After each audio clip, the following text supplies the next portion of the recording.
A blind man sat beneath a jacaranda tree for 174 days, waiting for something the world said would never happen. But everything changed when a boy handed him a warm tamale and a second chance. What began as a quiet friendship grew into a journey through music, memory, and healing, where lost vision was only part of the miracle. A story of purpose rediscovered, invisible love, and the boy who may never have been real, but changed everything. Get ready, this one will touch your soul. Subscribe to the channel, like the video, and tell us where you're watching from. The jacaranda petals fell like violets, dusting the shoulders of a man who hadn't seen. Miguel Reyes sat beneath the sprawling branches, fingers tracing the worn edges of. People passed by, their footsteps creating a rhythm that only he could decipher. Hurried business, the playful skipping of children, shuffling of the elderly. Each sound painted a picture in his mind, replacing the world that chemical flames had stolen from him. His milky eyes gazed upward, unseeing, yet somehow still searching. The harmonica trembled slightly in his weathered hands, once steady enough to conduct an orchestra, now hesitant with the weight of lost purpose. The metal was cool against his lips as he began to play, a melancholy tune that drifted through the plaza like a forgotten memory. For 174 days, Miguel had claimed this spot beneath the jacaranda tree. 174 days of being invisible to a world that moved too quickly to notice those who couldn't keep pace. 174 mornings of hoping today might be different. But it wasn't the darkness that haunted him most. It was the silence that followed wherever he went, the conversations that stopped when he approached, the words people chose carefully, as if blindness had somehow diminished his ability to understand the complexity of human emotion. He hadn't just lost his sight. He'd lost his place in the world. The coastal town of Puerto Escondido hummed with life. Street vendors called out their offerings, waves crashed against distant shores, and somewhere a radio played an old bolero that Miguel had once taught his students. But these sounds only emphasized his solitude, like watching a celebration through a window you cannot open. Miguel adjusted his position on the bench, wincing as his back protested. At 53, he wasn't old, but grief had aged him beyond his years. His fingers found the harmonica again, seeking comfort in its familiar shape. As he played, the melody evolved, no longer just sad but tinged with something else, a question perhaps, or a prayer. And somehow, in that moment, as the final note hung in the air, something shifted in the universe. A small disturbance, like a pebble dropped in still water, sending ripples toward an unknown shore. Miguel couldn't see it, but a boy had stopped to listen. 6 months earlier, Miguel had stepped off the bus with nothing but a small canvas bag containing the walking stick tapped uncertainly against unfamiliar ground as he oriented. "Necesita ayuda, señor?" a voice had asked, offering assistance. "No, gracias," Miguel replied automatically, his pride still raw and bleeding. He'd spent 3 years accepting help, nodding gratefully as people guided him across streets and into buildings, their voices dripping with pity. Not anymore. This town would be different. Here, he would either find his way or lose himself completely. The chemical explosion had taken more than his vision. It had stolen his identity as a respected music professor at the conservatory in Mexico City. One moment, he was teaching a class on Baroque composition. The next, the world erupted in blinding light and searing pain as chemicals from the adjacent laboratory building infiltrated the music department through the ventilation system. When he woke in the hospital, the darkness was absolute. The doctors spoke in hushed tones about chemical burns to his corneas, about nerve damage, about adjusting to a new reality. What they didn't say, what no one had the courage to tell him, was that, along with his sight, he would lose nearly everything else. His position at the conservatory was held for 6 months, then quietly filled by a younger professor with perfect vision and innovative teaching methods. Friends visited less frequently, their discomfort palpable in awkward silences and forced cheerfulness. Even Claudia, his partner of 8 years, eventually drifted away, her departing words still echoing in his mind. "I didn't sign up to be a caretaker, Miguel. I need a partner." So he'd gone through the motions of rehabilitation, learned to use the walking stick, practiced reading Braille until his fingertips were numb. But inside, a terrible emptiness had taken root. Music, once his salvation, became a reminder of all he had lost. The piano in his apartment gathered dust. His collection of rare string instruments was sold to cover medical bills. The compositions he'd been working on remained unfinished, the notes trapped in a mind that could no longer transfer them to paper. Puerto Escondido wasn't chosen deliberately. It was simply the farthest his meager savings could take him, a place where no one knew him, where he could be anonymous in his grief. The first weeks passed in a blur of disorientation. He rented a small room above a bakery, the scent of fresh bread, his alarm clock each morning. He learned the layout of the immediate neighborhood, counting steps from his door to the market, from the market to the plaza. Each day he ventured a little farther, mapping the town and then he found the jacaranda tree. Something about the way the breeze moved through its branches, carrying the sweet scent of its flowers, called to him. Here, on this bench, he could be still. He could listen to the town, breathe. He could exist without the pressure to be more than he was, a blind man with empty pockets and hollowed hope. The harmonica had been a gift from his father, decades ago. Miguel had never taken it seriously, preferring the grandeur of orchestral instrument. Now it was all he had left, a small piece of metal housing the possibility of music. It took weeks before he could bring himself to play it in public, fear of failure paralyzing his fingers. But eventually, hunger proved stronger than pride. His first attempts were clumsy, embarrassing. People walked by without stopping, a few coins occasionally tossed near his feet, more out of pity than appreciation. But slowly, day by day, the harmonica began to remember him. Or perhaps he began to remember himself. The music improved, becoming more complex, more emotive. Still, invisibility clung to him like a second skin. Until that 174th day, when a clear voice cut through his isolation. "How do you make it sound like it's crying?" Miguel stopped playing, startled by the directness of the question and the proximity of the speaker. A child, from the sound of it. Young, male, curious. "Pardon?" Miguel asked, turning his head toward. "Your harmonica," the boy said. "It sounds like it's crying. How do you do that?" Miguel's lips curved slightly, the unfamiliar sensation of a smile pulling at muscles long unused. "It's not the harmonica that's crying." "Then what is it?" "The music, the person playing it, the air between us. Everything cries sometimes." A silence followed, but not the uncomfortable kind Miguel had grown accustomed. This silence felt attentive, thoughtful. "I'm Leo," the boy finally. "Leonardo Vega, but everyone calls me Leo." "Miguel Reyes," Miguel replied, extending his hand in the direction of the voice, an old habit of courtesy he hadn't entirely lost. Small fingers grasped his, the handshake firm despite the size difference. "Nice to meet you, Señor Reyes. Can you teach me to play like that?" Before Miguel could respond, another voice called from across the plaza. "Leo, vámonos." "That's my mama," Leo said, a note of disappointment in his voice. "I have to go help at her food stall, but I'll come back tomorrow. Is that okay?" Miguel hesitated. The sudden connection to another human being, especially a child, felt dangerous, a potential for more loss. But something in the boy's straightforward curiosity had already begun to thaw a frozen part of his heart. "Yes," he heard himself, "tomorrow." As the sound of running footsteps faded away, Miguel sat very still, trying to understand the strange flutter of emotion in his chest. It felt uncomfortably like hope. True to his word, Leo returned the next day, and the day after that. Each afternoon, he would appear beneath the jacaranda tree, sometimes with questions about music, sometimes with stories about his day at school or the customer mother's food store, and always, without fail, he brought a small package wrapped in banana, tamales, empanadas, or other treats prepared by his mother. "She says music makes people hungry," Leo explained when Miguel protested the generosity, "and you make the best music in the plaza." Gradually, Miguel began to teach Leo how to play the harmonica. The lessons were awkward at first. Teaching without sight required new approaches, new ways of explaining technique. But Leo was a patient student, his enthusiasm never dampening, even when his attempts produced more noise than music. "How old are you, Leo?" Miguel asked one afternoon, after a particularly successful lesson. "Almost 11, Leo replied, pride evident in his voice. "My birthday is next month." "And do you like school? Do you study music there?" Leo's sigh was theatrical. "School is okay, but they don't teach real music. Just singing boring songs and playing plastic recorders. Nothing like your harmonica." Miguel nodded, understanding the boy's frustration. "Music education is often overlooked, but it's important." "Were you always a musician?" Leo asked, his curiosity seemingly boundless. Miguel's hands stilled on the harmonica. The question prodded at tender memories. "Yes," he said finally. "I was a music professor at a conservatory in Mexico City." "What happened?" The directness of children, both refreshing and painful. "There was an accident," Miguel said. "I lost my sight." Leo was quiet for a moment, digesting this information.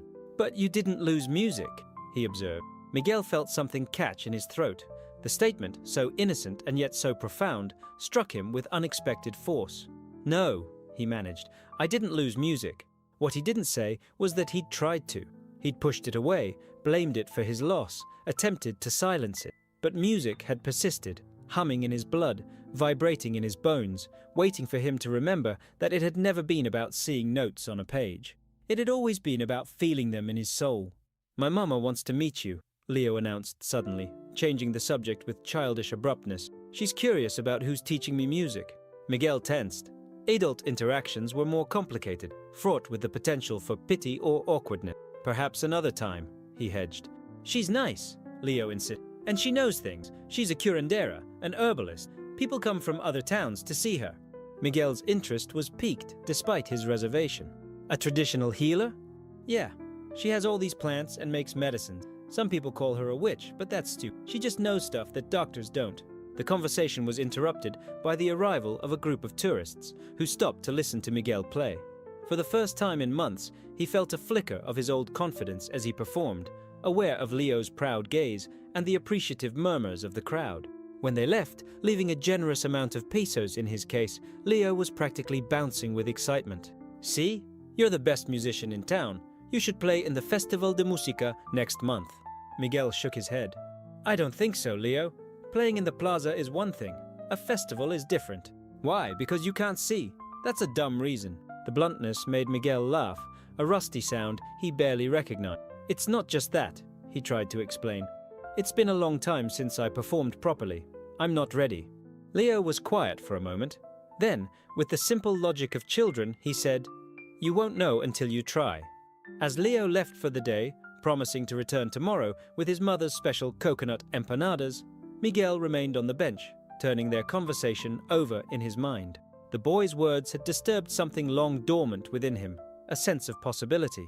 That night, in his small room above the bakery, Miguel dreamed in color for the first time since the accident. Vivid blues and purples swirled behind his eyelids, the exact shade of jacaranda blossoms he could no longer see. He woke, gasping, tears streaming down his face, a bittersweet ache in his chest. Was it memory or imagination, or something else entirely?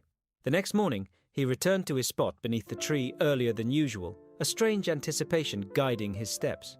The harmonica felt different in his hands, lighter somehow, as if it too sensed a change approaching. And as he began to play, the notes no longer seemed to be crying. They were calling. Partout. Elena Vega watched her son from the food stall, her hands automatically preparing empanadas while her attention remained fixed on the scene beneath the jacaranda tree. Leo sat beside the blind musician, his face animated as he attempted to mimic the man's technique on a smaller harmonica, a gift from the musician. There was something about Miguel Reyes that stirred her professional curiosity. She had noticed him months ago when he first appeared in the plaza. The careful way he navigated with his walking stick, the proud set of his shoulders despite his obvious disability, the sorrow that seemed to hang around him like a cloak. As an herbalist who had spent decades studying the connection between physical ailments and spiritual imbalances, she recognized the signs of a soul in distress. But it was the music that truly caught her attention. The harmonica sang with such raw emotion that it often brought tears to her eyes, even from a distance. There was healing in that music, not for the listeners, but for the musician himself. It was the sound of someone finding their way back from darkness. When Leo had first approached the blind man, Eleanor had been concerned. Her son had always been drawn to strays and broken things, his compassionate heart unable to resist anything in need. But as she observed their growing friendship over the weeks, her worries faded. The change in both of them was remarkable, Leo becoming more focused, more patient. Miguel gradually opening up, his music evolving from pure lament to something more complex. "Mama! Mama!" Leo's voice broke through her thoughts as he ran toward the stall, clutching his harmonica. "Did you hear me play? Senor Miguel says I'm a natural." Elena smiled, wiping her hands on her apron before embracing her son. "I heard. You're improving every day. Can I invite him for dinner, please? He's teaching me for free, and he never eats the food you send except the empanadas." Elena glanced back toward the jacaranda tree. Miguel was packing up his few belongings, his movements precise and practiced. "Are you sure he would be comfortable, hijo? Some people prefer their privacy." Leo's expression turned serious, suddenly seeming older than his years. "He's lonely, Mama. He doesn't say it, but I can tell." And he was a professor before his accident. He knows so much about music, things they don't teach in school.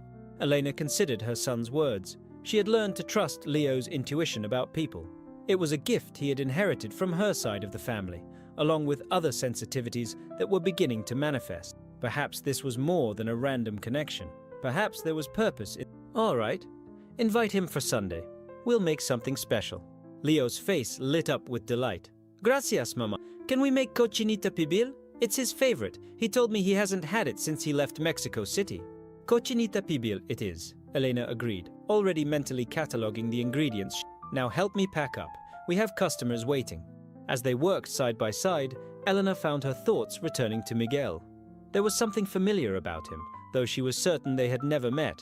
It was more of an echo, a resonance with something or someone from her past. Later that night, after Leo had gone to bed, Elena sat at her small workbench surrounded by jars of dried herbs, roots, and flowers. The tools of her trade, mortar and pestle, scales, strainers, and bottles, gleamed in the warm light of the oil lamp. Her practice combined traditional Zapotec healing knowledge passed down through generations of her family with modern herbal medicine she had studied formally. She reached for her notebook, a weathered journal filled with recipes, observations, and case notes. Flipping through the pages, she stopped at a section dedicated to vision problems. Her brother Manuel had suffered from progressive vision loss years ago, a genetic condition that modern medicine had deemed untreatable. Elena had spent years researching alternative treatments, consulting with elders and specialists from indigenous communities across Mexico. Manuel had been too far gone by the time she found promising leads, his optic nerves too damaged for even the most potent herbal remedies. But Miguel's case might be different. Chemical damage, while severe, sometimes left underlying structures intact. If the nerves weren't completely destroyed... Elena shook her head, cautioning herself against false hope. She hadn't even examined him, knew nothing about his specific condition beyond what Leo had mentioned. And yet, something compelled her to reach for certain jars. Damiana for nervous systems, euphrasia for eye inflammation, bilberry for circulation to the eyes. Almost without conscious decision, she began to blend a tea mixture. As the herbs mingled in the mortar, their scents releasing with each grind of the pestle, Eleanor whispered an old prayer her grandmother had taught her, not to any specific deity, but to the wisdom of plants themselves, to the healing force that flowed through all living things. The finished blend she transferred to a small cloth bag, tying it with a string and setting it aside. Whether or not Miguel ever drank, it would be his choice, but she would be ready. Sunday dinner was a revelation for Miguel. The Vega home was modest but warm, a small two-bedroom house on the edge of town, surrounded by an extensive garden that Eleanor tended with expert care. The air was heavy with the aroma of slow-cooked pork, achiote paste, and citrus, making Miguel's mouth water in anticipation. "Bienvenido, Señor Reyes," Elena greeted him at the door, her voice melodic and calm. "Leo has talked of little else but your visit all week." "Please, call me Miguel," he replied, extending a small package, a box of traditional Mexican candies he had asked the bakery owner to help him purchase. "Thank you for the invitation. Your son has become a bright spot in my days." Leo eagerly took his arm, guiding him through the house while providing a detailed verbal tour. 3 steps here, then turn right. The table is straight ahead, about 5 paces. Mama's garden is out back. It smells amazing because of all her medicinal plants. And that's where I practice harmonica so I don't drive her crazy. Miguel found himself smiling at the boy's enthusiastic commentary. It was refreshing to be guided without pity, to have his blindness acknowledged matter-of-factly, rather than with awkward silence or overly careful language. The meal was the best he'd eaten since arriving in Puerto Escondido. The cochinita pibil was perfect, tender, flavorful, with just the right balance of acidity from the Seville oranges and warmth from the spices. As they ate, conversation flowed naturally. Leo dominated much of the talk, but Eleanor occasionally interjected with questions about Miguel's background, his music career, his journey to their town. "And how long do you plan to stay in Puerto Escondido?" she asked, as they finished the meal with coffee. And Miguel hesitated. "I haven't thought much beyond the present," he admitted. "Each day is enough to manage." "But you like it here, right?" Leo pressed. "Better than Mexico City?"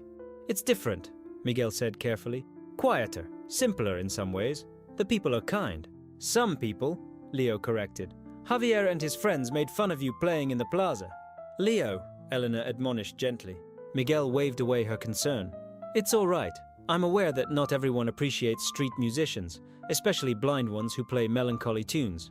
Your music isn't always sad, Leo pretends. Sometimes it's angry, or happy, or I don't know the word for it. Like when you're remembering something good, but it makes you sad because it's gone. Nostalgia, Miguel supplied, impressed by the boy's perception. That's called nostalgia. Yes, that's it. Nostalgia music. That's my favorite. A comfortable silence fell, broken only by the distant sound of waves and the chirping of night insects. Miguel sensed a shift in the atmosphere, a subtle tension that suggested Elena had something on her mind. Leo mentioned a professor. What exactly happened, if you don't mind my asking? With your sight? Miguel's hands tightened around his coffee cup. He rarely spoke about the accident, preferring to let people make their own assumptions. But something about Elena's direct approach, free from pity or morbid curiosity, made it easier. A chemical explosion, he explained. In the building adjacent to the music department, some kind of research lab. I was teaching when it happened. The chemicals came through the ventilation system. 3 students were permanently injured. 1 died. I was luckier than some. I only lost my sight. I'm sorry, Elena said, and Miguel could hear the genuine empathy in her voice. What did the doctors say about recovery? Miguel gave a hollow laugh. That I should be grateful to be alive, that the damage was severe but not total. I still have some light perception in my right eye, though it's minimal. That with time, I might adjust to my new normal. Their words, not mine. And did you seek second opinion? Elena's voice remained neutral, professional. 3 different specialists. All said the same thing. The corneal damage was treatable with transplants, but the underlying nerve damage was permanent. Modern medicine has its limits. Leo, who had been uncharacteristically quiet during this exchange, suddenly spoke up. But Mama knows things doctors don't. She's helped people the hospital couldn't fix. Leo, Elena began, but Miguel interrupted. What kind of thing? Elena sighed, and Miguel heard the sound of her coffee cup being set down carefully. I practice traditional herbalism, she explained.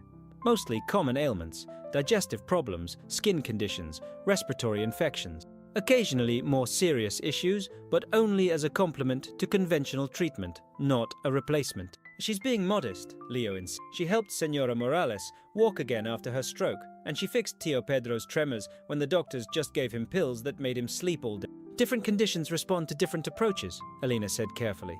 Eye injuries, especially nerve damage, those are particularly challenging. Miguel nodded, not surprised by her caution. He'd explored alternative treatments in the early days after his accident, desperate for any solution. None had made a difference. I appreciate your honesty. And this wonderful meal. It's been too long since I've enjoyed such good company. As if sensing his desire to change the subject, Elena began clearing the dishes, refusing his offers to help. Leo seized the opportunity to show Miguel his small collection of instruments, a flute his grandfather had carved, a toy guitar, and now the harmonica Miguel had given him. Would you play something on the flute? Miguel asked, running his I'd like to hear it.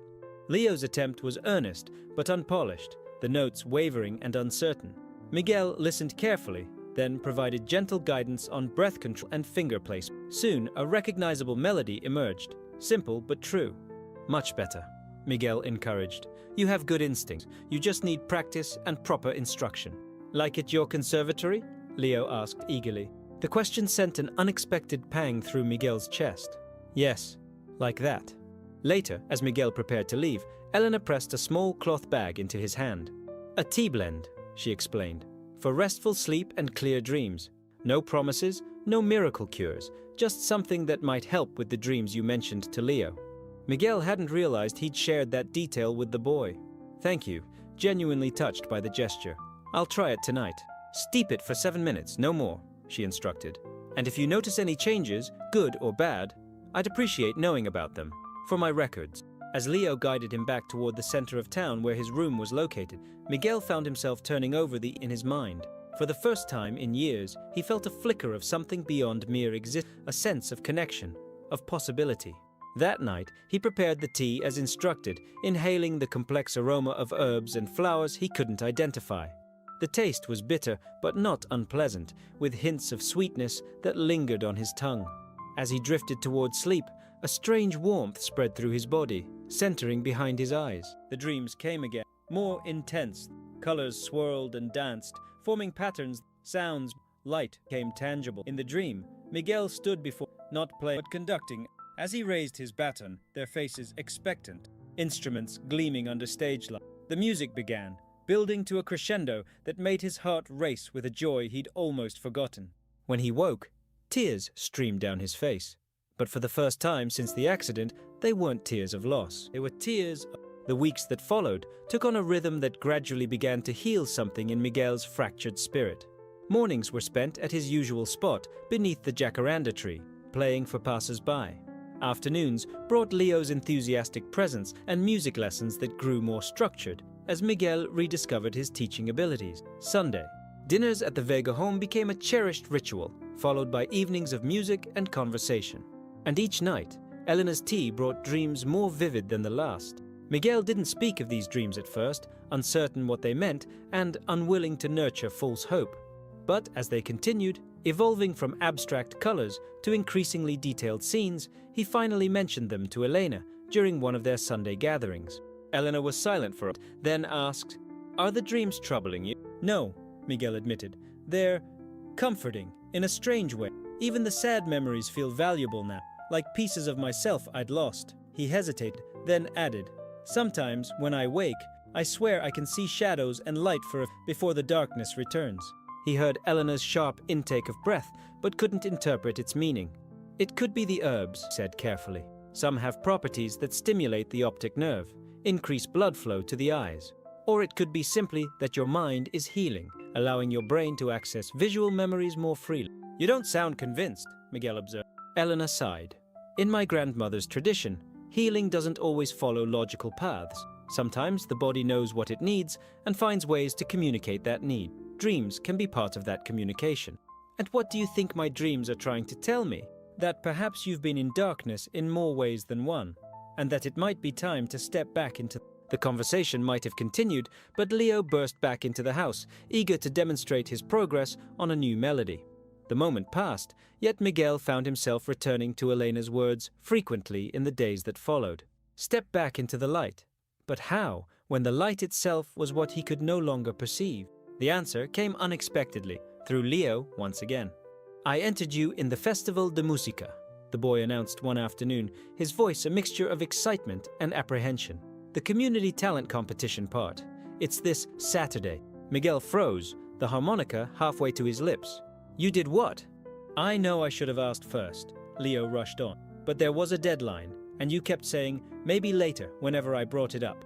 The application needed an address and a phone number, so I used ours. Mama said it was okay." Miguel's initial reaction was panic, then anger.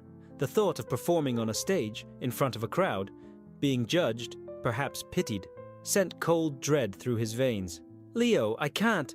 "Yes, you can," the boy interrupted, his voice suddenly fierce. "You're the best musician in Puerto Escondido. Everyone says so. The tourists always stop to listen. Even Javier and his stupid friends shut up when you play." "It's different," Miguel tried to explain. "Playing in the plaza, people come and go. A performance it's being exposed, vulnerable." "So what?" Leo challenged. "You're already blind. What's the worst that could happen?"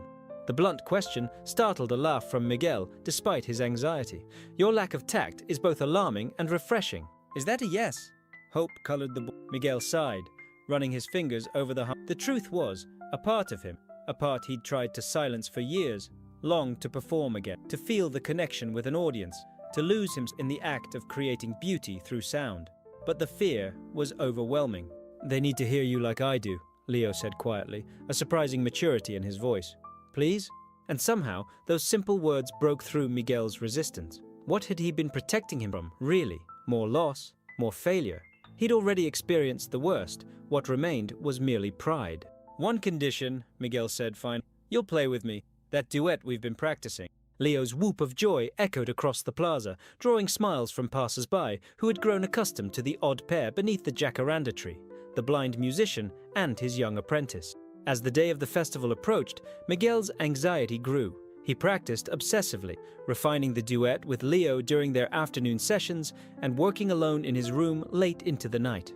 The piece they had chosen was a traditional Mexican folk melody that Miguel had arranged for 2 harmonicas. Simple enough for Leo to manage, but with complex harmonies that showcased Miguel's skill.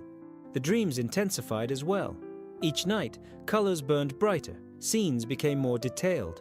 Miguel began to see patterns in these visions, recurring symbols, places, faces. Elena's face appeared frequently, though oddly younger than he knew her to be. And sometimes, in the periphery of these dreams, a figure watched. A boy who resembled Leo, yet somehow wasn't him. The night before the festival, Miguel dreamed of the jacaranda tree. In the dream, its branches extended impossibly high, violet blossoms glowing with an inner light. As he stared upward, the flowers began to fall, not as petals, but as musical notes, each one chiming softly as it touched the ground. The sound grew, building into a symphony that made his heart ache with its beauty. When he woke, the darkness seemed less absolute. Faint shapes moved at the edge of his vision, shadows and light playing at the threshold of perception. Miguel sat up, heart pounding. Was it imagination? A trick of his mind, desperate for sight? He closed his eyes, then opened them again. The shadows remained, vague, indistinct, but definitely there.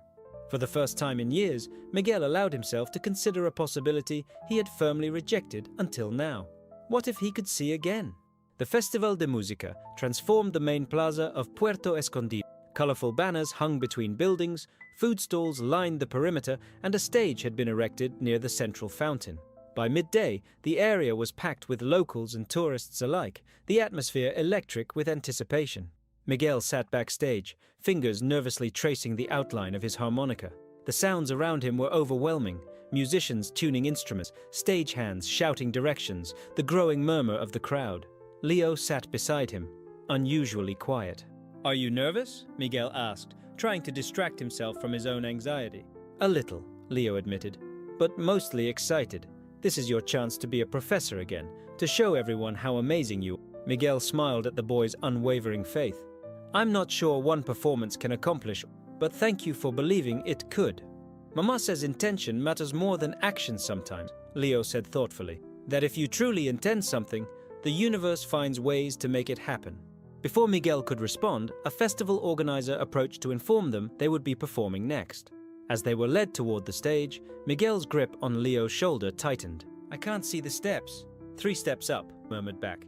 "Then 7 steps forward to the center mark. I'll count with you." The heat of the stage lights warmed Miguel's face as they took their positions. The crowd's noise dimmed to a respectful hush, creating a moment of silence that seemed to stretch endlessly. Miguel's heart hammered in his chest, a cold sweat breaking across his brow. For a terrible second, he thought he might turn, and then Leo's small hand touched his arm, a gesture of reassurance, of solidarity. "We're ready," the boy said, loud enough for the microphone to catch and amplify his voice to the audience. Miguel raised the harmonica to his lips and with a deep breath began to play. The first notes came tentative, then gained strength as muscle memory took over. Leo joined in at exactly the right moment, his simple melody weaving through Miguel's more complex line. The harmonies built, each instrument responding to the other in a musical conversation that told a story without words, of loss and discovery, of darkness and unexpected light. As they played, something extraordinary happened. The shadows that had been flickering at the edges of Miguel's vision began to expand, to take form. Not clear images, but impressions of light and movement. The brightness of the stage lights, the dark mass of the audience, the smaller shape of Leo beside him. The music swelled to its climax, both harmonicas playing in perfect synchrony before resolving to a single, sustained note that hung in the air like a question waiting to be answered. For several heartbeats, silence reigned. Then the plaza erupted in applause, not the polite, measured kind that follows amateur performances, but a genuine outpouring of appreciation that washed over Miguel in waves of sound. He stood motionless, overwhelmed by both the reception and the persistent shadows dancing at the edges of his vision. "They're standing," Leo whispered, his voice tight with excitement. "Everyone's standing up." Miguel managed a bow, his legs trembling beneath him. As Leo led him off stage, voices called out congratulations, hands reached to touch his shoulder or arm. The shadows shifted and swirled with each movement, creating patterns that both confused and exhilarated him. "That was incredible," he murmured once they had reached the relative quiet of the backstage. "Thank you for pushing me to do this." "I told you." Leo was practically bouncing with energy. "You're going to win for sure. No one else was even close." The boy's enthusiasm was contagious, and Miguel found himself smiling despite the strange sensations assaulting his damaged eye. The shadows continued to shift, occasionally resolving into shapes he could almost identify before dissolving again. He wanted to mention it to Leo but hesitated, afraid to name what might be only wishful thinking. The rest of the competition passed in a blur of sound and emotion. When the judges announced that Miguel and Leo had indeed won first place in their category, the boy's whoop of joy made Miguel laugh out loud, a free, unguarded sound he hadn't produced in years. As they made their way through the crowd afterward, accepting congratulations and declining offers of celebration, Miguel's sensory overload was reaching its limit. A woman's voice cut through the noise. "Professor Reyes? Miguel Reyes? Is that really you?" Miguel froze, turning toward the unfamiliar, yet somehow familiar voice. "Yes? Do we know each other?" "It's Sofia Mendoza. Well, Sofia Ortiz now. I was your student at the conservatory. Advanced Composition, 2008. The shadows before him shifted, but he couldn't make out a face. "Sofia," he repeated, searching his memory. "You wrote that remarkable piece for cello and piano. Shadows at Dawn." A delighted laugh confirmed his recollection. "You remember? I can't believe it. When I saw your name in the program, I thought it must be a coincidence. But then you played, and I knew it was you. Your style is unmistakable, even on harmonica." Miguel felt a complex mix of emotions. Pride at being recognized for his musicianship rather than his disability. Nostalgia for his teaching days. A twinge of sorrow for all that had been lost. "It's good to hear your voice, Sofia. Are you still composing?" "Yes, thanks to you, actually. I'm working for a film studio in Mexico City now, writing scores. That's partly why I'm here. I'm researching traditional coastal music for an upcoming project." As they talked, Miguel learned that Sofia had followed his career even after graduating, had been devastated to hear about the accident, had tried unsuccessfully to contact him during his recovery. Her genuine concern touched him deeply. Would you be willing to be interviewed for my research? Your knowledge of regional musical traditions would be invaluable, and the studio pays well for consultations." Before Miguel could respond, Leo tugged at his. "Say yes," the boy urged in a stage whisper. "You need the money, and you know everything about music." Sofia laughed at the boy's directness. "Your son is very persuasive." "He's not," Miguel began, then stopped. "Yes, he is, and yes, I would be interested in discussing your project further." They exchanged contact information, Sofia taking Elena's phone number since Miguel didn't own a mobile, and agreed to meet the following week. As she departed, Sofia added, "It's really good to see you again, Professor. The music world has missed your voice." The encounter left Miguel in a state of quiet wonder. The universe seemed to be opening doors he had long believed closed permanently. First Leo's friendship, then Elena's tease, and the dreams they triggered. Now this unexpected professional connection. And through it all, the persistent shadows that continued to dance at the edge of his perception, teasing him with the possibility of sight. Later that evening, as they celebrated with a special dinner at Elena's house, Miguel finally gathered the courage to mention what he had been experiencing. "The dreams are manifesting," setting down his. "Today, during the performance and afterward, I could see shadows, movement, not clear images, but definitely more than the complete darkness I've lived with." The silence that followed his announcement was heavy with unspoken questions. "What kind of shadows?" Elena finally asked, her voice professionally neutral but with an undercurrent of tension. Miguel struggled to describe the experience, like watching movement underwater or through frosted glass, shapes that shift and change but never quite resolve into recognizable forms, light and darkness interacting. "Can you see us now?" Leo asked. "Like, can you see me waving my hand?" Miguel smiled in the boy's direction. "No, not that clearly. It comes and goes. It was strongest during the music and immediately after." Elena made a thoughtful sound. "There's a connection there. Emotional states can influence physiological responses. The excitement of performing, the adrenaline, they might have temporarily increased blood flow to your optic nerve or stimulated neural pathways that have been dormant. Or your medicine is working," Leo suggested. "The tea isn't medicine, Leo," Elena corrected gently. "It's a supportive blend that might help the body's natural healing process, but it's not a cure." "But what if it is helping?" Miguel pressed. "These experiences, the dreams, the shadows, they started after I began drinking the..." Elena was quiet for a... When she spoke, her voice was carefully measured. "There are other traditions, other approaches I haven't discussed with you. Treatments that go beyond simple herbal remedies.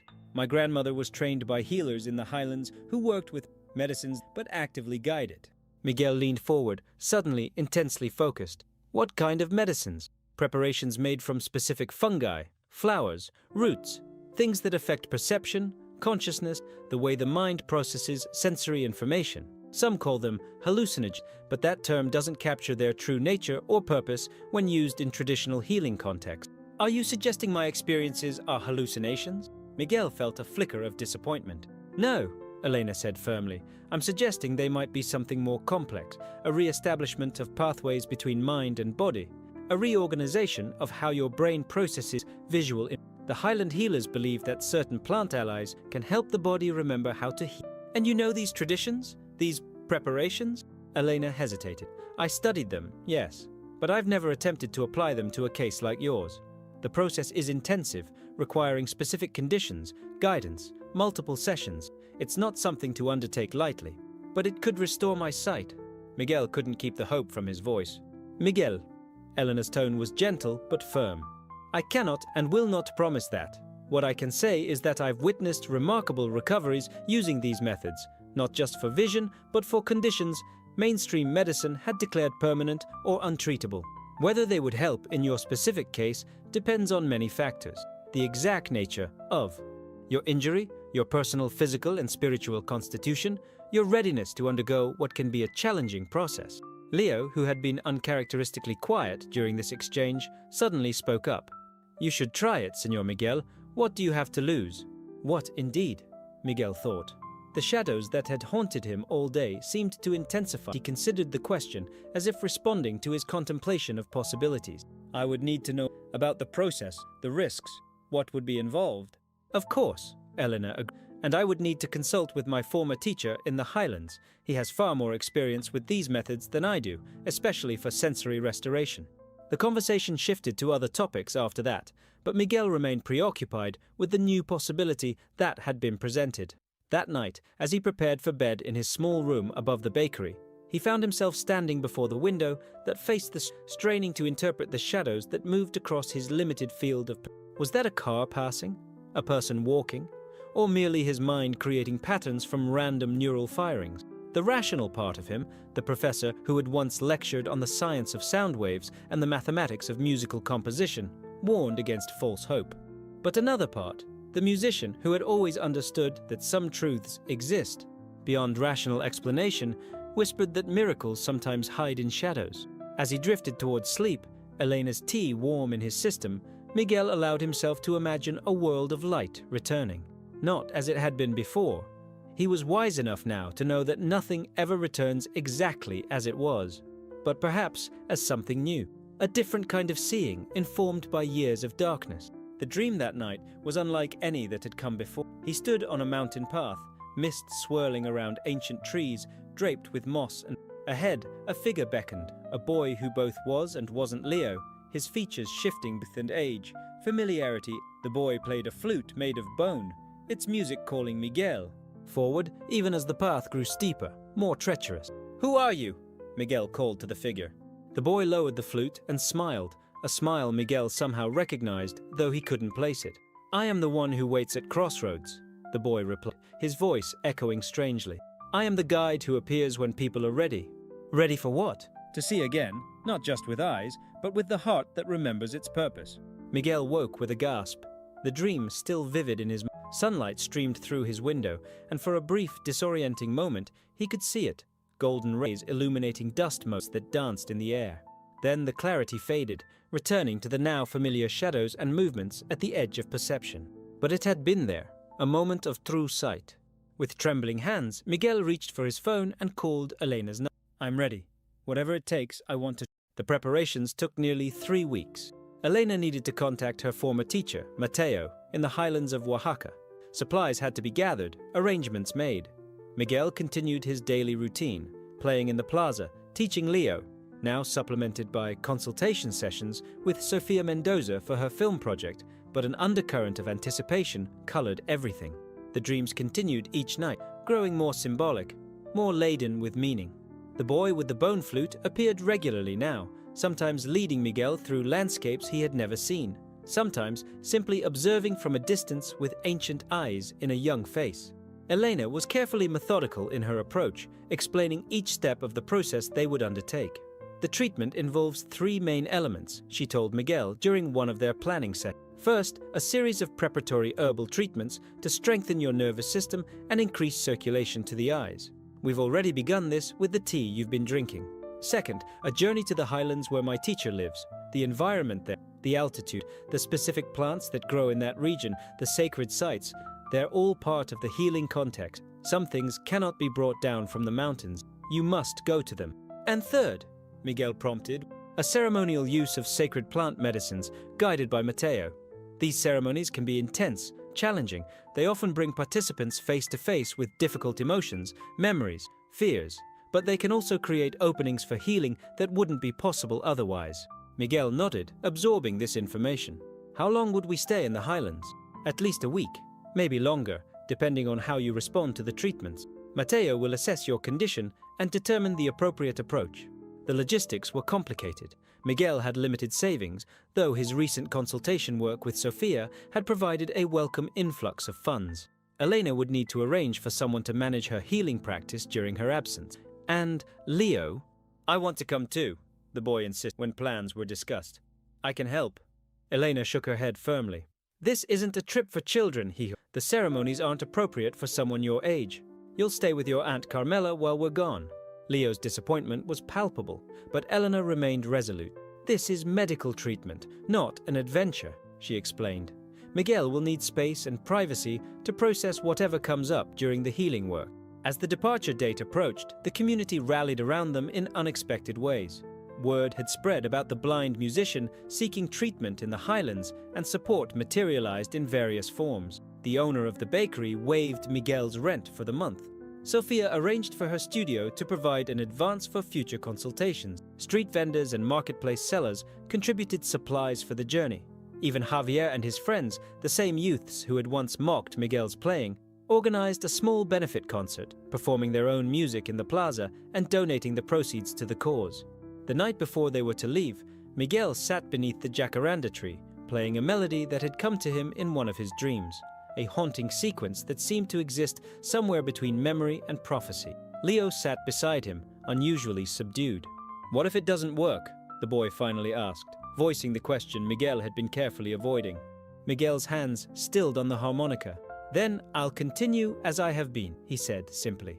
I've lived with blindness for years now.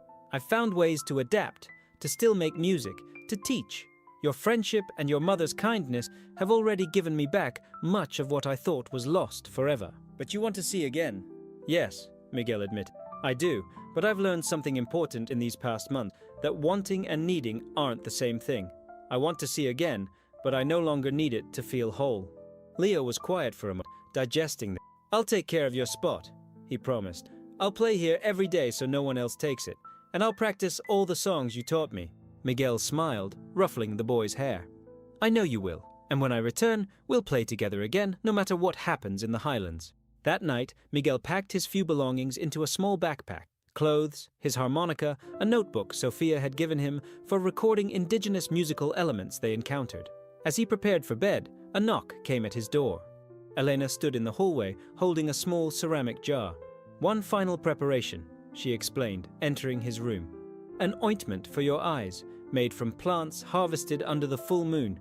It will help prepare the tissues for the work to come. As she gently applied the cool salve to his eyelids and the skin around his eyes, Miguel caught a scent that triggered a memory from his dreams. Mountain mist, ancient trees, the bone flute's song. The boy in my dream, he plays a flute, mate. Is that significant? Elena's hands stilled for a moment. Yes, her voice carefully neutral. The bone flute is associated with transition, with journeys between worlds. It's said to be played by a spirit guide who appears to those at important crossroads. Said he appears when people are ready, Miguel murmured. Did he? There was an odd note in Elena's voice, not surprise exactly, but a kind of confirmation. Mateo will want to hear about these dreams. They're part of the healing process, messages from a part of yourself that already knows the path forward. After she left, Miguel lay in bed, the ointment cool on his skin, mind racing with thoughts of the journey ahead. The shadows at the edge of his vision seemed more active tonight, shapes forming and dissolving like clouds in a swift wind. He closed his eyes and focused on his breathing, using techniques Elena had taught him to calm his nervous system. Eventually, he drifted into sleep and into the now familiar dreamscape of Misty Mountain. The boy with the flute waited on the path, but this time he wasn't alone. Beside him stood a woman Miguel recognized as Elena, yet not Elena as he knew her, but younger, her features both familiar and strange. "You're almost ready," the boy said, his voice echoing among the ancient trees. "But the hardest part is still to come." "What is the hardest part?" Miguel asked. The boy smiled his enigmatic smile. "Letting go of who you were to become who you are." When Miguel woke the next morning, the shadows had resolved, just slightly, into more coherent shapes. He could distinguish the window from the wall, could see his hand move before his face as a shifting darkness against lighter background. Small changes, but significant enough to send a thrill of possibility through him. The journey to the highlands began with a long bus ride, followed by a smaller local bus that labored up winding mountain roads. Elena sat beside him, occasionally describing the changing landscape, coastal plains giving way to foothills, then to steep forested slopes where clouds clung to the... Miguel couldn't see these vistas clearly, but he could sense the changes in light, in temperature, in the sound of the wind through different types of vegetation. By late afternoon, they had reached the end of the road accessible by vehicle. "We walk from here," Elena explained as they disembarked. "It's about 2 hours to Mateo's village. The path is steep but well maintained." Miguel gripped his walking stick, suddenly apprehensive. "You'll guide me?" "For this part of the journey, yes," Elena said, taking his own. "But soon enough, you may be finding your own way." The trail wound through pine and oak forests, the air growing thinner and cooler as they ascended. Miguel focused on his footing, on the rhythmic tapping of his walking stick against stone and earth. The shadows in his vision shifted with the changing light filtering through the canopy above, creating patterns that seemed almost meaningful, like a language he was on the verge of understanding. They stopped occasionally to rest, drinking water from the bottles they carried and eating the simple provisions Elena had packed: bread, cheese, dried fruit. During one such break, Miguel became aware of a presence nearby. Not Elena, who sat beside him on a fallen log, but someone watching from the trees. "We're not alone." Elena made a soft sound of surprise. "You sense it too?" "Yes, we are being observed. It's customary. Visitors to the village are monitored before being welcomed, especially those coming for healing." The feeling of being watched continued as they resumed their journey. It wasn't threatening, merely attentive, assessing. Miguel found himself standing straighter, moving with more confidence despite the challenging terrain. As the sun began to set, the forest opened into a small valley nestled between peaks. Miguel couldn't see the village clearly, but he could smell wood smoke, hear distant voices, feel the change in the air that suggested human habitation. "We've arrived," Elena said, a note of homecoming in her voice. "Mateo's house is just ahead." The village was small, perhaps 30 houses arranged around a central plaza, Elena explained. Most were traditional structures built of adobe and timber, with some newer buildings of concrete block. Chickens clucked in small yards. Children called to each other in a mixture of Spanish and Zapotec. Dogs barked at the stranger's approach. Mateo's home stood slightly apart from the others, at the far edge of the village where the forest began again. It was larger than most, with a separate building that Elena identified as his healing space, part clinic, part ceremonial area. As they approached, the door opened before they could knock. "You've come at last," a deep voice said in Spanish. "We've been expecting you." Miguel couldn't make out the speaker's features clearly, just a tall figure silhouetted against warm light from within. But something in the voice triggered a memory, a resonance that made his heart race. "Mateo," Elena greeted the man warmly. "Thank you for agreeing to see us. This is Miguel Reyes, the musician I told you about." The blind man who stepping forward to take Miguel's hand. His grip was calloused from a lifetime of working with plants. "Come inside. We have much to discuss."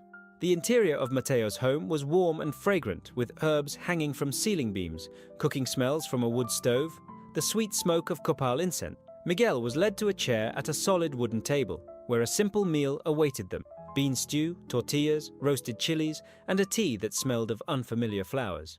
As they ate, Mateo asked questions about Miguel's accident, his symptoms, the dreams, the shadows he had begun to perceive.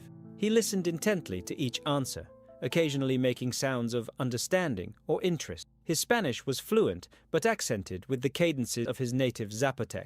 "Elena has prepared you well. The preliminary work with the tea has already begun to reawaken dormant pathway, but now we must go deep to address the root of the damage." "Can it be healed?" Miguel asked, the question holding back throughout. Mateo was silent for a moment. "That depends on what you mean by healing," he said finally. "If you're asking whether you will see again as you did before the accident, I cannot promise that. The physical damage to your eyes is severe." Miguel's heart sank, though he had prepared himself for this answer. But, Matteo continued, there are many ways of seeing. What I believe we can accomplish is to help your mind learn new ways to process visual information, to make better use of the limited signals your damaged eyes can still send, to perhaps activate other sensory pathways that can complement this information. Like synesthesia? Miguel asked, his academic mind engaging with the concept. Hearing colors? Seeing sounds? Something like that, yes. The plant medicines we work with can create temporary states where the boundaries between senses blur.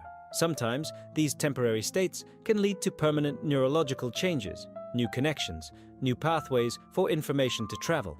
Elena added, think of how blind people often develop more acute hearing or sense of touch. This is similar but more directed, more intentional. Miguel nodded slowly, adjusting his expectations. Not a miraculous restoration of sight, then, but potentially something just as valuable, a new way of perceiving the world. When do we begin? He asked. We've already begun, and Miguel could hear. The tea you're drinking contains the first medicine, mild but effective, opening the channels. Tomorrow at dawn, we will conduct the first major ceremony. For tonight, rest. The journey has been long. Work ahead requires strength. Elena showed Miguel to a small room at the back of the house, simple but comfortable, with a narrow bed, a small table, and a window that opened to the forest beyond. As she left him to settle in, she squeezed his shoulder reassuringly. Trust the process, and trust yourself. Alone in the unfamiliar room, Miguel sat on the edge of the bed, taking inventory of his mental and physical state. The tea had left a pleasant warmth spreading through his body, a slight tingling behind his eyes. The shadows in his vision seemed more active than usual, shapes forming and dissolving with each turn of his head. He thought of Leo, back in Puerto Escondido, probably practicing harmonica beneath the jacaranda tree. He thought of Sofia, working on her film score, incorporating elements of the coastal music he had helped her document. He thought of his former life in Mexico City, the conservatory, his students, the apartment filled with instruments he could no longer play. All of it felt simultaneously distant and immediate, as if time had become fluid, past and present, flowing in. Was this an effect of the medicine, or simply the disorientation of being in a new place, embarking on an uncertain journey? Miguel lay back on the bed, not bothering to undress, and closed his eyes. The darkness behind his eyelids was not the absolute blackness he had known for years, but a swirling canvas of faint colors and patterns. As he drifted towards sleep, the patterns began to organize them, forming a path that led into the misty mountains of his dream.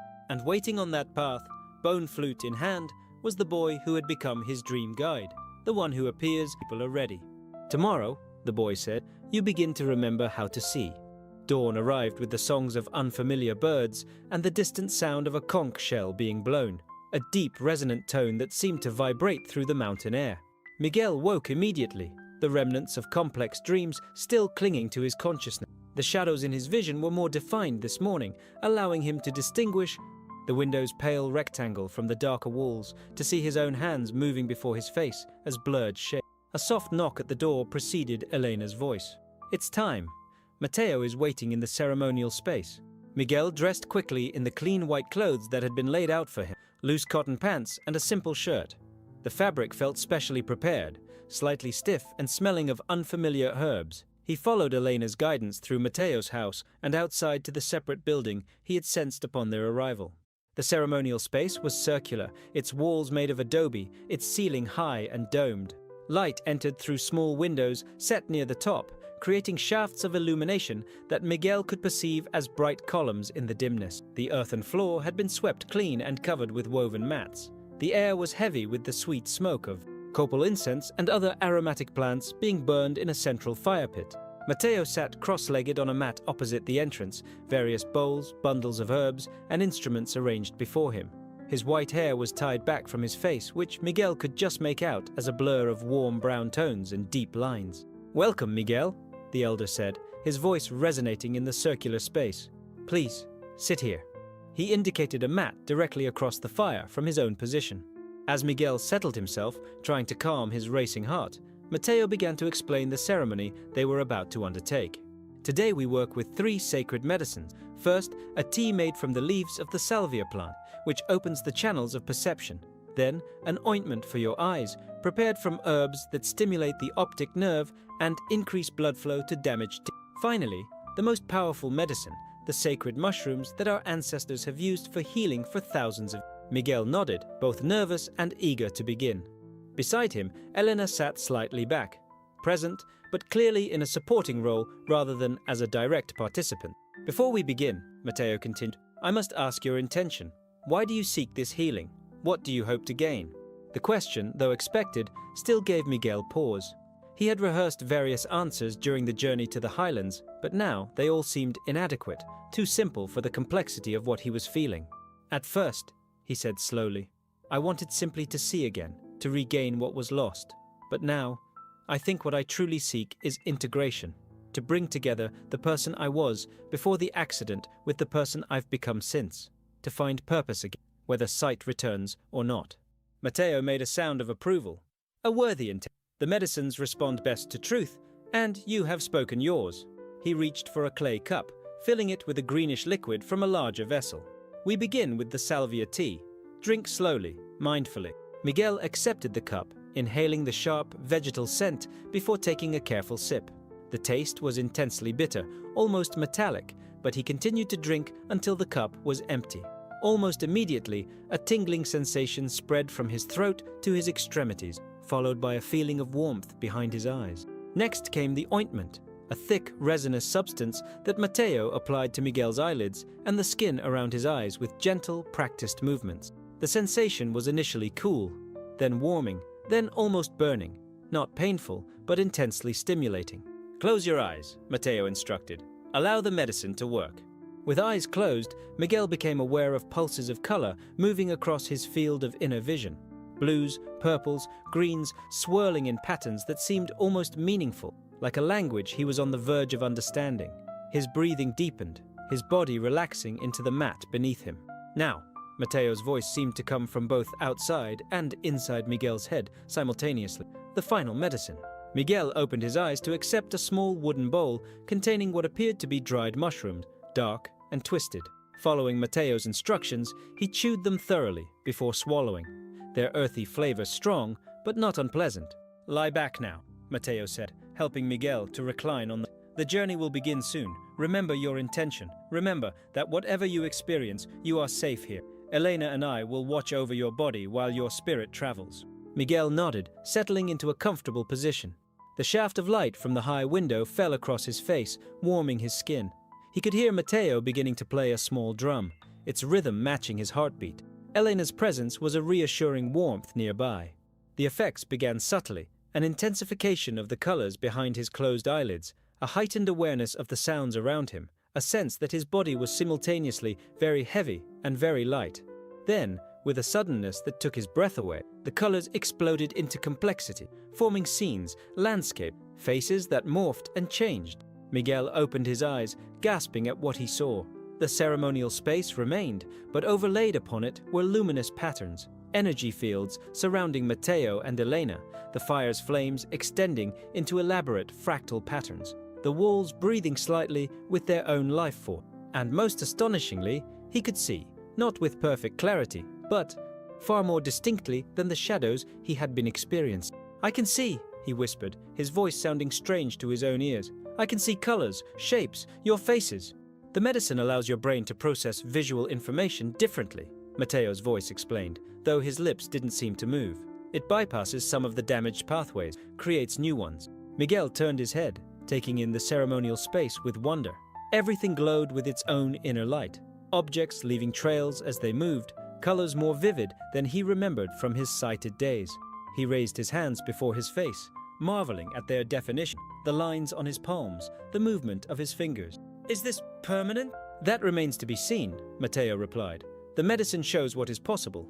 Whether your brain can maintain these new pathways without its help depends on many factors, but this is a promising beginning.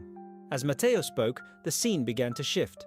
The ceremonial space faded, replaced by a swirling mist that resolved into the familiar dreamscape of mountains and ancient. Standing on the path ahead was the boy with the bone flute, but now Miguel could see him clearly for the first time. The boy's features were a blend of familiar and strange.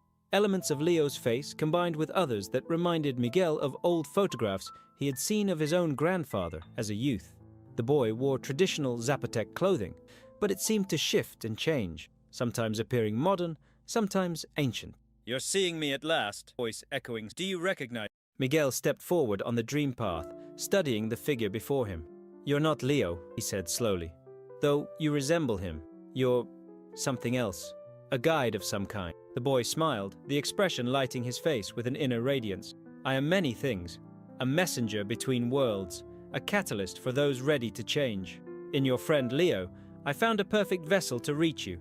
His compassion, his love of music, his open heart made him an ideal channel." "Are you saying Leo isn't real?"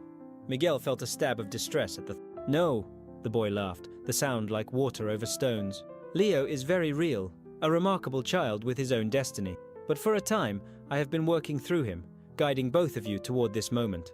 The boy raised the bone flute to his lips and played a brief melody, the same tune Miguel had taught Leo in their earliest lessons. "Come," he said, lowering the instrument. "There is much to show you." The path before them lengthened, winding through landscapes that shifted between mountains, coastlines, cities, and places Miguel had never seen. Jungles, deserts, snowfield. As they walked, the boy spoke of the nature of perception, of the many ways of seeing that exist beyond physical sight. "Your eyes were damaged, yes, but vision does not reside in the eyes alone. It lives in the brain, in the heart, in the spirit. What you lost was one channel for visual information. What you're gaining is access to many others."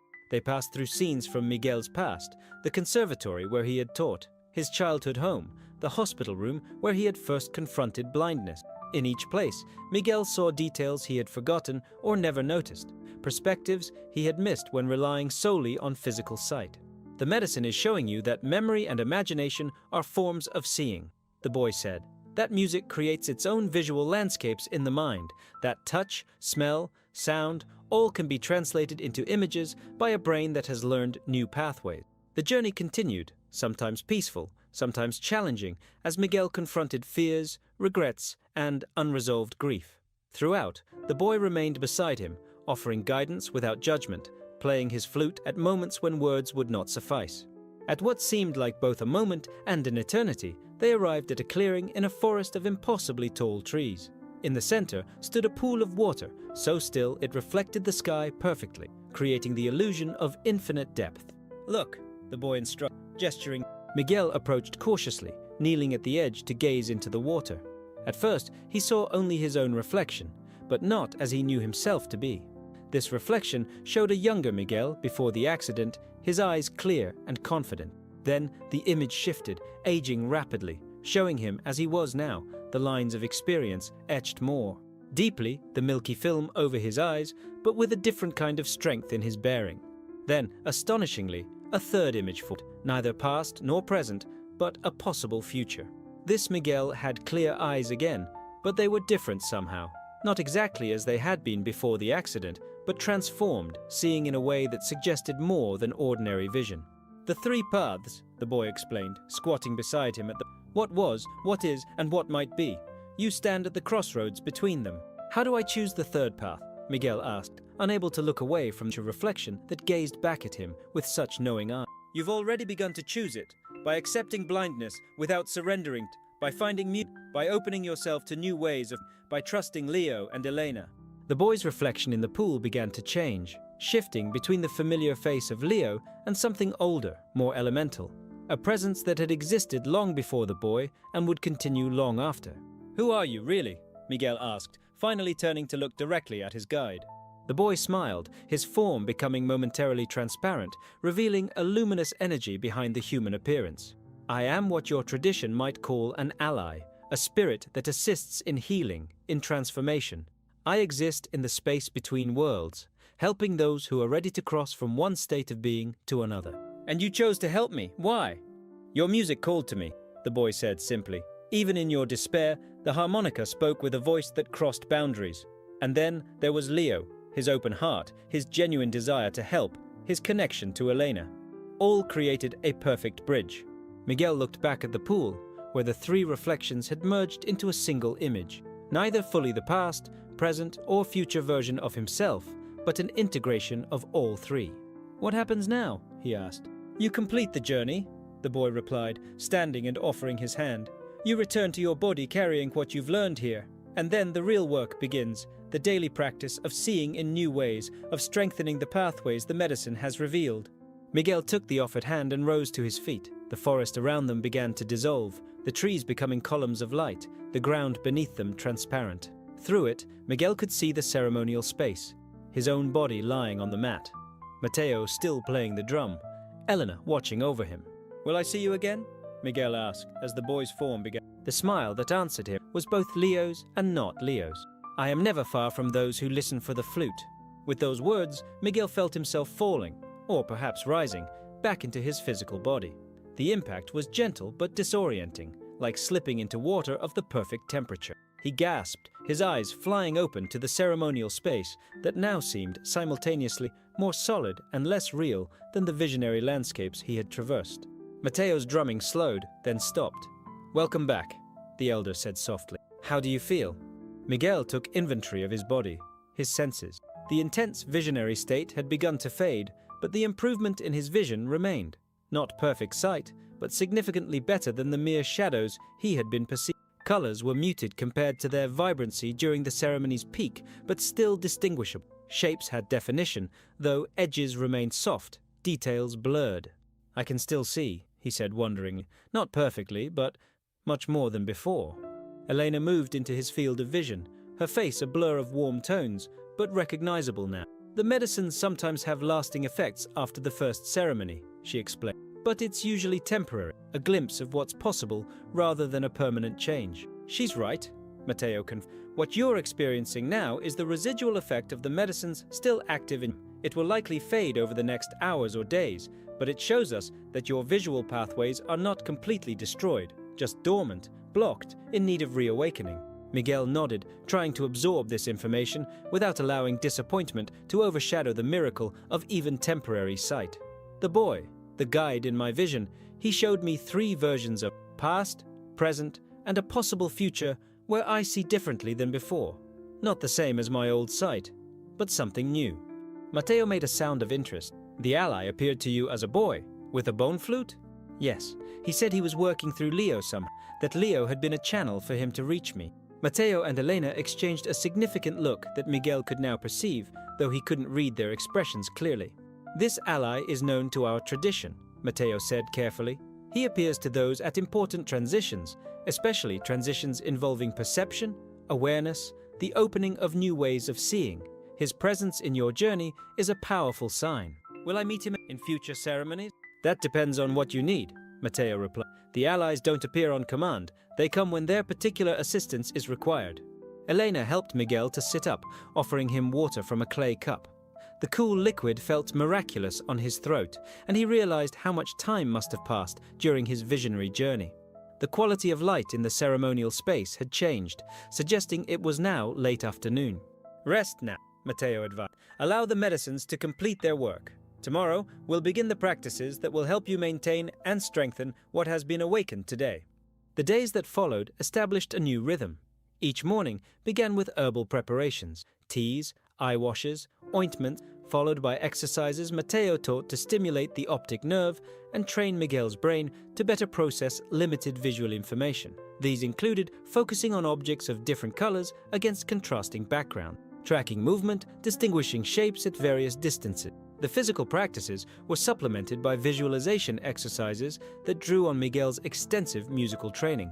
Mateo explained that the neural pathways developed through years of musical practice could be repurposed to support visual processing, both activities requiring precise timing, pattern recognition, and the integration of multiple sensory inputs. "When you conduct an orchestra," Mateo observed during one session, "you're already translating what you hear into spatial awareness, into patterns of movement.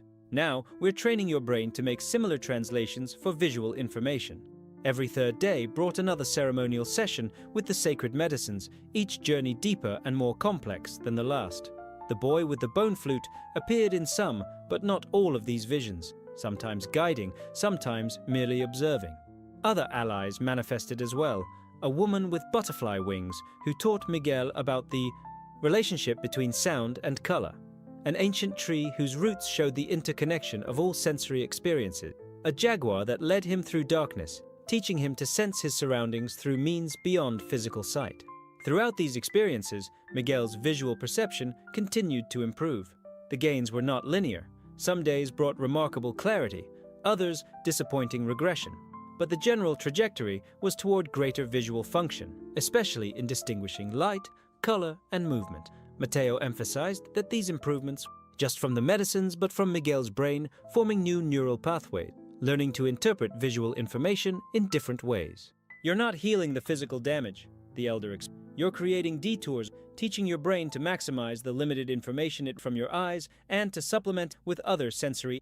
On the 10th day, Elena received a call from Puerto Escondido. Leo had fallen ill with a high fever that wasn't responding to usual remedies. Though the boy wasn't in danger, his aunt was concerned and felt Elena should return. "I need to go to him," Elena told Miguel that evening. "But you should stay and complete the treatment with Mateo. You've made remarkable progress, and interrupting now could jeopardize the gains you've achieved." Miguel was torn, concerned for Leo, reluctant to continue without Elena's supportive presence, yet aware of the truth in her words. "Give him my love," he said finally. "Tell him I'll return soon with new music for us to play together." After Elena's departure, the work with Mateo intensified. Without the buffer of her presence, the elder pushed Miguel harder, introducing more challenging exercises, stronger medicines, deeper ceremonial journeys. These final sessions were both more difficult and more rewarding, confronting Miguel with fears he had avoided, strengths he had forgotten, possibilities he had never considered. During one particularly powerful ceremony, Miguel found himself standing before a massive door in a mountainside, the boy with the bone flute beside him. "This is the final threshold," the boy explained. "Beyond it lies the integration you've been seeking, the unity of who you were and who you've become." "What will it cost me to cross?" Miguel asked, somehow knowing that such passages always required payment. The boy's expression turned solemn. "You must leave behind the grief for what was lost, not the memory, not the lessons, but the grief itself, the part of you that has been looking backward instead of forward." Miguel placed his hand on the rough surface of the door, feeling ancient symbols carved into the wood. "I've carried that grief for so long," he said softly. "It's become part of me." "Yes," the boy agreed, "and that is why it's the price. The heaviest burdens make the most valuable offering." With a deep breath, Miguel closed his eyes and turned his attention inward, gathering the grief that had been his constant companion since the accident. The mourning for his lost career, his vanished identity, his abandoned music, his scattered friends, his departed lover. He held it all in his awareness, acknowledging each loss, each pain, each regret. "I honor what you taught me," he said to this collected soul, "but I release you now. I choose to move forward unburdened." As he spoke these words, the grief began to transform, not vanishing, but changing form, becoming something lighter, clearer, more like wisdom than pain. The door before him swung open, revealing not a passage, but a mirror that reflected a version of himself he had glimpsed in eyes clear but different, seeing a new way. Miguel stepped toward the mirror, which dissolved as he approached, enveloping him in a light so intense yet so gentle that he felt embraced rather than blinded by its radiance. Within this light, he experienced a profound reintegration, past and present flowing together, musician and blind man becoming aspect more complex identity. When he returned to ordinary consciousness, Mateo was watching him with an expression Miguel could now recognize as profound respect. "You've completed the work," the elder said. "The rest is practice, reinforcement, living into what you've become." Miguel nodded, words temporarily beyond him. The visual clarity he was experiencing surpassed anything since the accident. Not a return to normal sight, but something different, a hybrid perception that combined limited visual input with other sensory awareness in a way that felt more comprehensive than vision alone had ever been. "Is this permanent?" he finally managed to ask. "Nothing is permanent," Mateo replied with a small smile. "But yes, I believe you've established the new pathways firmly enough that they will remain, perhaps even strengthen with continued practice. Your brain has learned a new way of seeing. It won't forget." The return journey to Puerto Escondido 3 days later was a revelation. Landscapes Miguel had only heard described on the outward journey now revealed themselves in blurred but discernible form.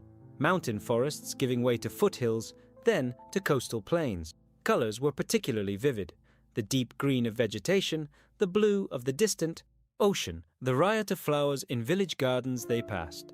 More than the visual improvement, however, Miguel noticed a profound shift in his internal landscape. The The weight of grief he had carried for years had truly lifted, replaced by a calm acceptance and even appreciation for the journey blindness had forced him to take. He understood now that his loss of conventional sight had opened him to other ways of perceiving, not just physically but emotionally, spiritually, creatively. The bus arrived in Puerto Escondido in the late afternoon. Miguel declined offers of assistance as he disembarked, navigating the familiar streets with a confidence he hadn't felt since before the accident. His visual perception, while still limited, was now sufficient to distinguish buildings, avoid obstacles, even recognize people at close range by the blur of their features and the colors of. His first destination was Eleanor's house, eager to check on Leo's condition and share the results of his treatment. The boy answered the door himself, his illness apparently behind him. "Señor Miguel!" Leo exclaimed, then froze, noticing something different. You can see me." Miguel smiled, taking in the boy's familiar features, now visible as more than just a shadow. "Not perfectly," he clarified. "But yes, I can see you, Leo, enough to know you've grown at least an inch since I left." Leo's whoop of joy brought Eleanor to the door. Her expression, as she took in Miguel standing unassisted on her threshold, eyes tracking and focusing in a way they hadn't before, moved from surprise to wonder to a deep, quiet joy. "It worked. Beyond what I could have hoped," Miguel confirmed, "though not in the way I expected." That evening, over a celebratory dinner, Miguel attempted to explain what he had experienced and learned about the nature of perception, about the brain's remarkable adaptability, about the spiritual dimensions of sight and blindness. He showed them the exercises Mateo had taught him, demonstrated his improved ability to distinguish colors and shapes, described the visionary journeys that had transformed his understanding of what it means to see. "But the most important change," he concluded, "is internal. I've let go of the grief for what was lost. I've stopped defining myself by that loss. I'm not a blind man or a man who regained partial sight. I'm just Miguel, a musician who perceives the world in his own unique way." Leo, who had been uncharacteristically quiet throughout Miguel's account, suddenly asked, "Did you meet the boy with the bone flute? In your visions?" The question sent a chill down Miguel's spine. "How did you know about him?" Leo glanced at his mother, then back to Miguel. "I've dreamed about him too, since I was little. He taught me songs before I even met you." Eleanor reached for her son's hand, an unreadable expression crossing her face. The allies choose their vessels carefully. Leo has always had sensitivities, connections to things others don't perceive. Miguel studied the boy with new understanding, recognizing now why the flute-playing guide had seemed so familiar from the beginning. "He told me he was working through you, that you were a channel for him to reach me. I didn't fully understand what that meant until now." "Is he still with you?" Leo asked. "Still helping you see?" Miguel considered the question carefully. "Not in the same way. I think his work with me is complete. But he said he's never far from those who listen for the flute." Leo nodded solemnly. "He told me the same thing. In my fever dreams when I was... He said he was leaving me to help others, but that we'd meet again someday." The conversation shifted to more practical matter. Miguel's plans now that he had returned, the changes in the town during his absence, the progress of Sophia's film project. But underneath ran a current of shared understanding, a recognition that the three of them had participated in something beyond ordinary experience, a healing that transcended the merely physical. Later that night, as Miguel walked back to his room above the bakery, he paused in the plaza beneath the jacaranda tree where his journey had begun. The tree was in full bloom, its purple flowers luminous in the moonlight, creating patterns he could now perceive with his improved vision. He took out his harmonica and began to play, not the melancholy tunes of his early days in Puerto Escondido, but something new, a melody that had come to him during one of his ceremonial journeys. The notes spoke of transformation, of darkness and light intermingling, of loss transformed into discovery. As he played, he became aware of a presence nearby, not physical, but a familiar energy, an attention. Without stopping his music, he opened his eyes, and for just a moment, at the edge of his perception, he glimpsed a boy with a bone flute, sitting cross-legged on the ground nearby, smiling as he listened. Then, the figure was gone, leaving only the night breeze, the scent of jacaranda blossoms, and the harmonica's song echoing across the empty plaza. Miguel smiled and continued to play, each note a testament to the journey he had made from darkness back to light. A different kind of light than he had known before, but in many ways a more beautiful epilogue. 1 year later, the plaza of Puerto Escondido hummed with activity as locals and tourists gathered for the annual Festival de Música. Colorful banners hung between buildings, food vendors called out their offerings, and the air vibrated with anticipation for the evening's performances. Among the crowd, a familiar figure moved with confidence, Miguel Reyes, no longer using a walking stick, his eyes clear but with a quality that made observant people look twice. Those who knew him understood that his vision remained limited in conventional terms, but had been augmented by other forms of perception that allowed him to navigate the world with remarkable ease. The past year had brought changes beyond his improved sight. With Sofia Mendoza's help, Miguel had established a small music school in a converted storefront near the plaza. 3 afternoons a week, children from the community, many from families who couldn't afford formal music education, gathered to learn instruments, music theory, and composition. From the professor who had once taught at Mexico City's prestigious conservatory, Leo, now 12, served as Miguel's unofficial assistant, particularly gifted at working with the youngest students. His own musical abilities had flourished under Miguel's continued guidance, expanding from harmonica to guitar, flute, and piano. Elena supported the school by offering the space rent-free. The building had belonged to her grandmother and had stood empty for years before Miguel's return from the Highlands. Today, the school's students would perform in the festival for the first time, a showcase of local talent that had generated considerable interest in the community. Miguel had arranged pieces that highlighted each child's strengths while creating a cohesive musical narrative about their coastal home. As evening approached, Miguel made his way backstage, where his students waited with varying degrees of excitement and nervousness. Leo moved among them, offering encouragement, checking instruments, his natural leadership evident in the way the others responded to. "Are we ready?" Miguel asked, his voice carrying the calm authority that had once commanded university classrooms. A chorus of "Yes, Maestro" answered him, some voices confident, others wavering slightly with pre-performance jitters. "Remember," Miguel said, "music isn't about perfection. It's about connection, to each other, to the audience, to something larger than ourselves. If you make a mistake, keep playing. If you lose your place, find your way back. The beauty is in the journey, not just the destination."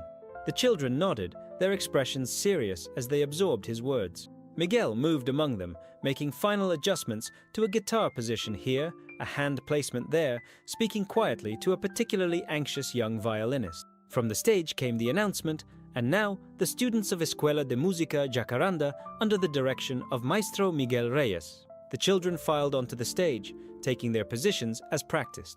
Miguel followed, carrying his harmonica. He would join them for the final piece, but the spotlight tonight belonged to his students.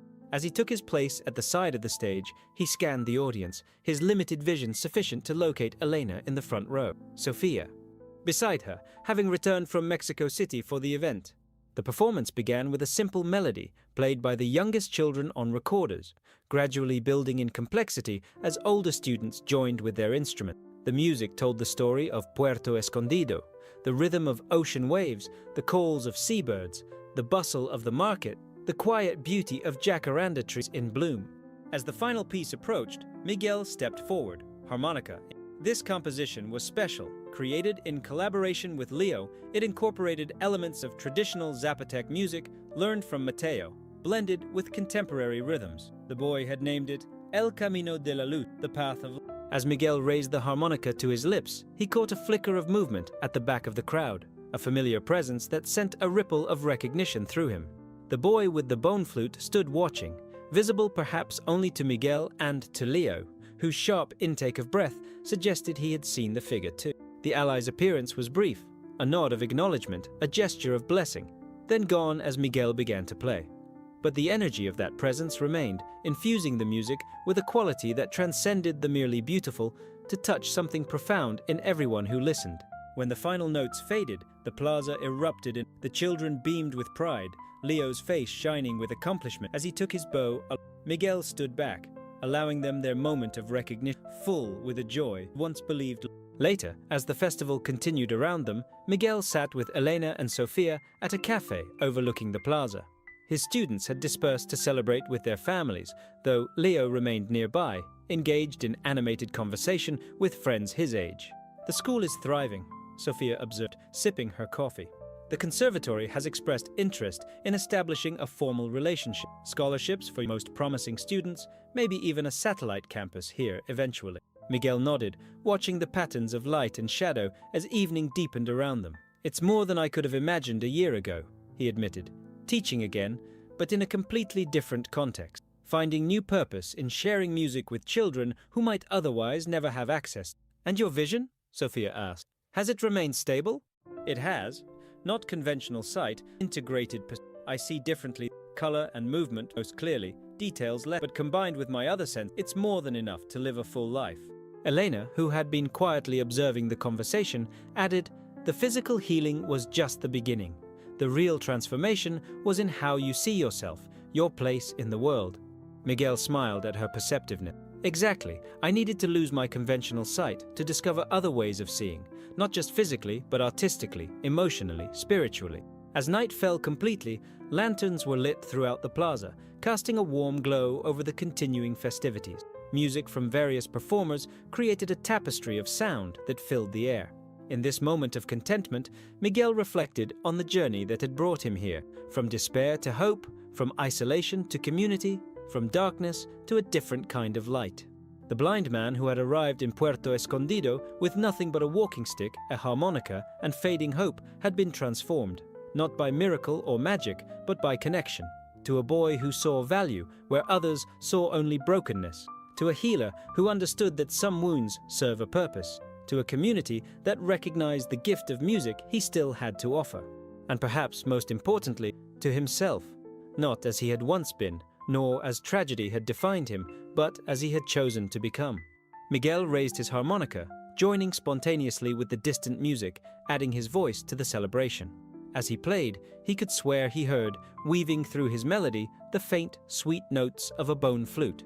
A reminder that some journeys never truly end, that transformation continues long after healing begins, that the path of light remains open to those willing to walk it with open eyes and an open heart.